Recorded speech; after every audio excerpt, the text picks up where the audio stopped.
Family card, কৃষক card, কৃষি card, health card, যে ধরনের কর্মসূচিগুলো গ্রহণ করা হয়েছে তার ইতিবাচক কিছু দিক রয়েছে।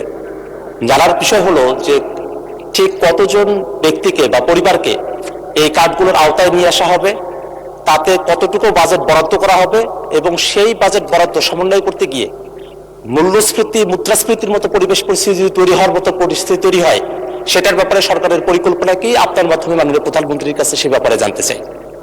আপনি যে প্রশ্নটি করেছেন যে কতজন মানুষের কাছে আমরা পৌঁছে দেবো, তাই তো, এবং মূল্যস্ফীতি হবে কিনা, বাজেট কত, স্বাভাবিকভাবে বাজেট কত এটি আমরা আপনাদেরকে এখনই বলছি না। অর্থাৎ আমরা পর্যায়ক্রমিকভাবে জিনিসগুলোকে সামনে এগিয়ে নিয়ে যাব। আমাদের এক একটি কৃষক কার্ড এবং এক একটি ফ্যামিলি কার্ডে আমরা রেখেছি কৃষক কার্ড যারা পাবেন সেই সকল কৃষক 2,500 টাকা পাবেন বছরে, এবং ফ্যামিলি কার্ডে যারা পাবেন তারা সে সকল নারী প্রতি মাসে 2,500 টাকা পাবেন। আমরা যেহেতু প্রতি মাসে এটিকে এক্সটেন্ড করতে থাকবো, অর্থাৎ অধিক সংখ্যক নারী কৃষক কার্ড পাবেন, অধিক সংখ্যক কৃষক কার্ড পাবেন। একবারে সবাইকে দিচ্ছে না, পৃথিবীর কোনো দেশের পক্ষে একবারে সেটি সম্ভব না করা। সেই জন্য প্রতি বছরই আমরা বাজেটের স্যাংশন বাড়াবো, প্রতি বছরই বাজেটে আমরা টাকা অ্যালোকেট করব, এভাবে পর্যায়ক্রমিকভাবে ধীরে ধীরে আমরা এগোবো।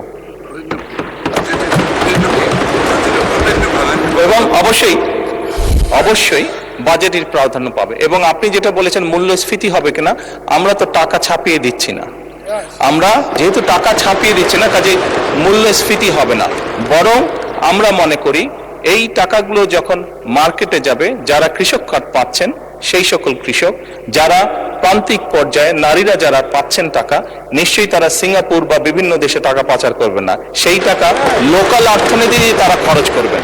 এবং একজন নারী স্বাভাবিকভাবে সেটি তার সন্তানের লেখাপড়ার পিছে খরচ করবেন, অথবা সেটি তার সন্তান বা পরিবারকে একটু ভালো খাবারের ব্যবস্থা করবেন, অথবা তিনি লোকালি কোনো ছোট ব্যবসা প্রতিষ্ঠান গড়ে তুলবেন।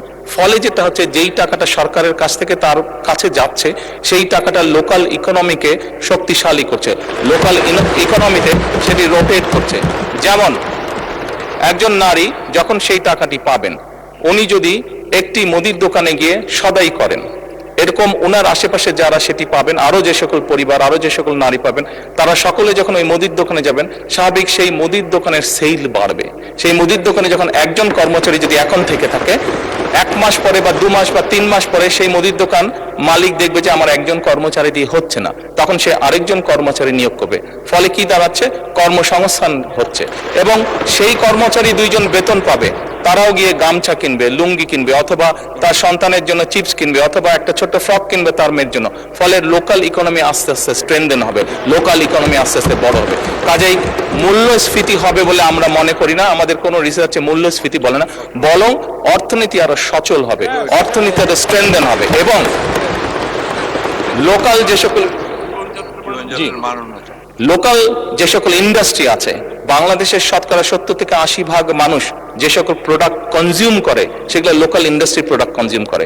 কাজে লোকাল ইন্ডাস্ট্রিগুলোকে স্ট্রেনদেন করার এটি আরেকটি উপায়, এবং তার ফলে যেটি হবে, সামগ্রিকভাবে ডিপ্রাইভ যে সকল মানুষ আছে, আমি বলছি না যে আগামী 6 মাসের মধ্যে এটি হবে, তবে ইনশাল্লাহ 3 থেকে 5 বছরের মধ্যে আপনি যে পরিবর্তনটি দেখবেন, যারা প্রান্তিক গোষ্ঠীর মানুষ, তাদের জীবনযাত্রার মান ইনশাল্লাহ অনেক উন্নত হবে।